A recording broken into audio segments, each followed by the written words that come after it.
Alright guys, nandito tayo sa dagat. So as usual, si Kababs TV ay lagi niyong makikita sa dagat. So nandito tayo ngayon sa Dasol, Pangasinan. At kung makikita niya, ang gaganda rito. May mga puno ng nyog. Ayan, sa area na yun, puro cottage. At sa dulo may mga fishing boat. So ito yung dagat nila. Pakita ko lang sa inyo.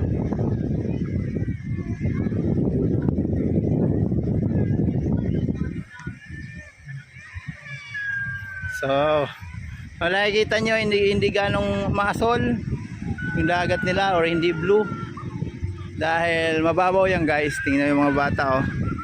Kahit na mga bata ay pwede dahil mababaw lang yung dagat. Sarap dito.